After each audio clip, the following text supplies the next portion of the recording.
जय हिंद साथियों। तो आज की इस वीडियो में आपका स्वागत है। तो आज की इस वीडियो में हम चर्चा करेंगे राज्य और सरकार, इन दोनों में अंतर और इससे बनने वाले तमाम क्वेश्चन, और इसका हम आंसर भी देखने का प्रयास करेंगे। तो एक ही वीडियो में हम राज्य और सरकार के बारे में सारे क्वेश्चनों का भी विवरण कर लेंगे।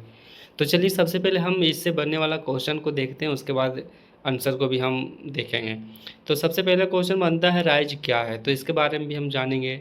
सरकार क्या है, राज्य के मुख्य तत्व कौन कौन से हैं, सरकार के प्रमुख कार्य बताइए, राज्य और सरकार में अंतर लिखिए, क्या राज्य और सरकार एक ही है, ये भी क्वेश्चन हम चर्चा करेंगे कि क्या राज्य और सरकार एक ही है, सरकार के प्रकार बताइए, सरकार कितने प्रकार के होते हैं वो बताइए।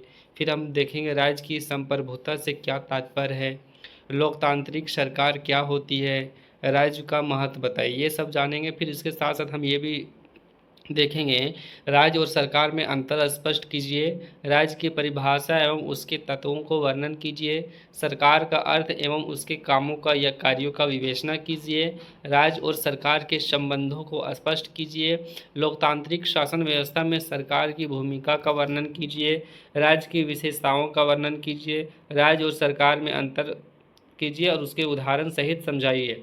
आधुनिक राजनीतिक व्यवस्था में राज्य और सरकार का महत्व बताइए, राज्य और सरकार में अंतर स्पष्ट कीजिए। तो इन सारे क्वेश्चनों को हम एक ही वीडियो में देखेंगे और सारे क्वेश्चनों को हल हो जाएगा, और सारे क्वेश्चनों का विश्लेषण यानी मतलब सॉल्यूशन भी इसी एक वीडियो और एक ही वीडियो में पूरा हम लोग सीख जाएंगे।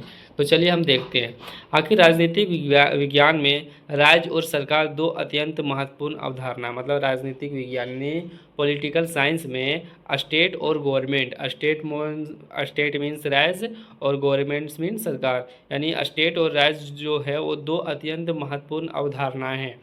सामान्य बोलचाल में लोग राज्य और सरकार को एक ही मान लेते हैं। सामान्य बोलचाल में अगर देखा जाए तो लोग जो है वो राज्य और सरकार को एक ही मान लेते हैं, लेकिन वास्तव में ये दोनों महत्वपूर्ण अंतर है। वास्तव में ये दोनों को अगर देखा जाए तो इन दोनों में बहुत ज़्यादा डिफरेंट है, बहुत ज़्यादा अंतर है।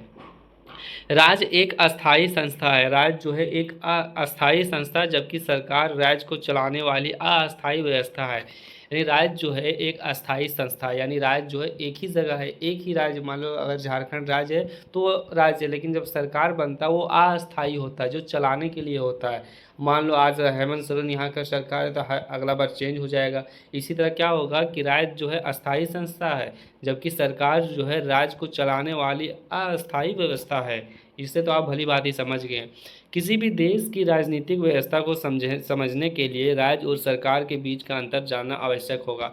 किसी भी हम देश ले लेते हैं, उसकी अगर राजनीतिक व्यवस्था को हमें समझना है तो हमें उसके राज्य और सरकार के बीच को अंतर भी जानना जरूरी है।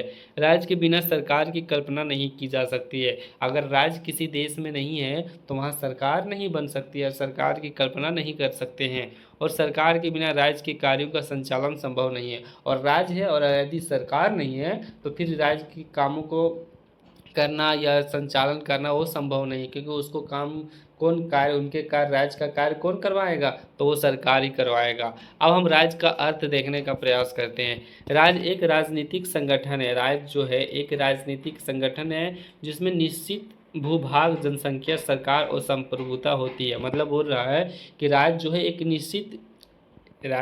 निश्चित भूभाग है, मतलब एक सीमा राज्य को बनाया गया कि इतना दूर तक, इतना किलोमीटर, इतना क्षेत्रफल इस राज्य का है, तो वो एक निश्चित भूभाग है जहाँ पे क्या होता है, जनसंख्या होती है, जनसंख्या से सरकार बनता है, सरकार चलाता है। राज्य एक ऐसा राजनीतिक संगठन है जिसके पास निश्चित भूभाग है। हम दूसरे तौर पे कह सकते हैं कि राज्य एक ऐसा संगठन है जिसके पास उसकी भूभाग है, वहाँ जनसंख्या है, वहाँ की सरकार है, संप्रभुता है, होती है, तो उन्हीं को हम राज्य कहते हैं। राज्य एक अस्थाई संस्था है, यानी राज्य खत्म नहीं होगा। एक बार जो राज्य बन गया उसका सीमा जितना तय हो गई, उसका उतना उस राज्य के अंतर्गत उतनी सीमा आती है, इसीलिए ये अस्थाई है, जो लंबे समय तक अस्तित्व में रहती है, और यह लंबे समय तक रहती है। अब राज्य के चार मुख्य तत्व है। अगर देखा जाए तो राज्य को बनाने के लिए चार मुख्य तत्व को पालन किया जा सकता है, पालन किया गया। सबसे पहले जनसंख्या, राज्य में रहने वाले लोगों का समूह जनसंख्या कहलाता है। अब मान लो कि राज्य हम ऐसी नहीं बना सकते हैं जब तक कि वहाँ जनसंख्या नहीं हो। और जब जनसंख्या वहाँ कौन होता है, तो वहाँ पे रहने वाले लोगों का जो समूह है उसी को हम जनसंख्या कहते हैं। दूसरा देखते हैं निश्चित भूभाग, यानी राज्य एक निश्चित क्षेत्र में होना आवश्यक है। राज्य की एक मतलब सीमा होना जरूरी है, राज्य की एक बाउंड्री होना जरूरी, तभी वह राज्य कहलाएगा। नहीं, अगर आप बाउंड्री नहीं दिए तो वो राज्य नहीं है। तीसरा है सरकार, जब उसका बाउंड्री एक अलग हो जाएगा, वहाँ पे जनसंख्या बढ़ जाएगी, तब वहाँ एक सरकार बनाना होगा, क्योंकि उस एरिया को चलाने के लिए कोई तो होना चाहिए ना। तो राज्य के कार्यों को संचालित करने के लिए सरकार बहुत ज़रूरी है, यानी राज्य के कामों को चलाने के लिए सरकार की आवश्यक है। चौथा है संप्रभुता, यानी राज्य की सर्वोच्च शक्ति को संप्रभुता कहा जाता है। यानी राज्य की सर्वोच्च शक्ति, राज्य के सबसे ज़्यादा शक्ति जिसके पास होता है उसे संप्रभुता कहा जाता है। यानी सरकार का अर्थ, सरकार वह संस्था है जो राज्य के प्रशासन और कार्यों को संचालन करता है। अब आते हैं हम सरकार में, तो सरकार एक वह संस्था है जो राज्य के प्रशासन और कामों को संचालन करता है। सरकार कानून बनाती है, उन्हें लागू करती है तथा न्याय व्यवस्था बनाए रखती है। यानी सरकार क्या क्या करती है, तो सरकार कानून बनाती है, उन्हें लागू करती है और न्यायिक व्यवस्था को बनाए भी रखती है।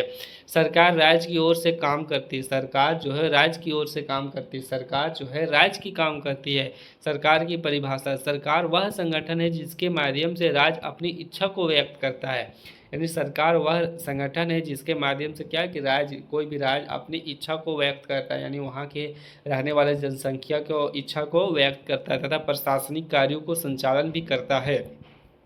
अब सरकार के प्रमुख कार्य क्या क्या है, आखिर सरकार क्या क्या करता है, तो सबसे पहले सरकार कानून बनाना, यानी सरकार कानून बनाता है। सरकार नागरिकों के लिए क्या बनाती है, तो कानून बनाती है। प्रशासन चलाना, यानी सरकार देश के प्रशासन को चलाना, संचालन करती है। तीसरा है न्याय व्यवस्था बनाए रखना, यानी सरकार न्यायालयों को माध्यम से न्याय प्रदान करती है। चौथा है सुरक्षा प्रदान करना, यानी सरकार देश के आंतरिक और बाहरी सुरक्षा सुनिश्चित करती है।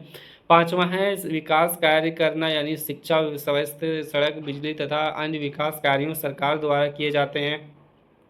अब हम देखते हैं राज्य और सरकार में अंतर।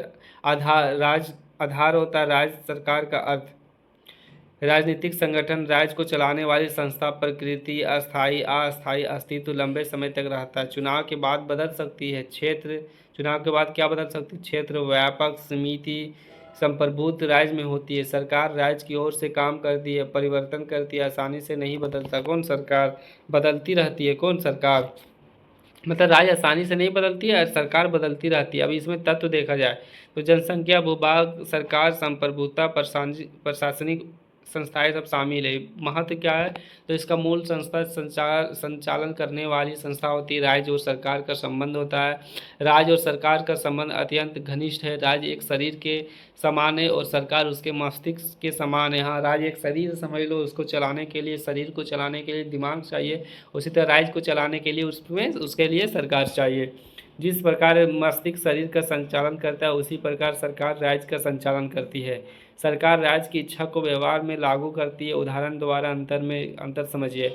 मान लीजिए भारत एक राज्य है, तो भारत की जनसंख्या, भूभाग, संप्रभुता सब अस्थायी है। भारत की जो भूभाग है, यहाँ की जनसंख्या है, यहाँ की संप्रभुता सब अस्थायी, लेकिन भारत की सरकार समय समय पर बदलती रहती है। चुनाव के बाद नई सरकार बन सकती है, परंतु भारत राज्य बना रहता है। सही बात है। इसलिए बोला जाता है कि राज्य जो है वो एक बार जो बन जाता है से बन जाता है, जबकि सरकार जो है वो 5 साल में बदलते रहता है। यानी राज्य जो है अस्थायी चीज़ है, जबकि सरकार जो है वो अस्थायी है।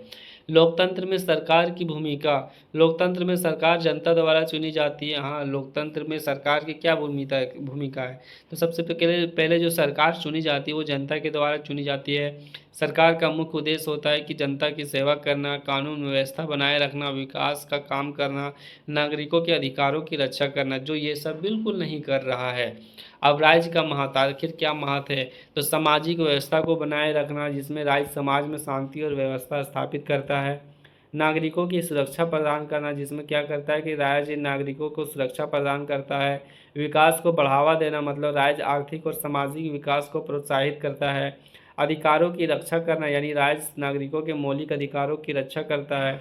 सरकार का महत्व, यानी प्रशासन चलाना, सरकार चलाता है, कानून लागू करना, विकास योजना बनाना, नागरिक सुविधाएं उपलब्ध कराना, राष्ट्रीय सुरक्षा सुनिश्चित करना। आधुनिक युग में राज्य और सरकार, अभी जो है उसमें राज्य और सरकार के बारे में हम देखते हैं।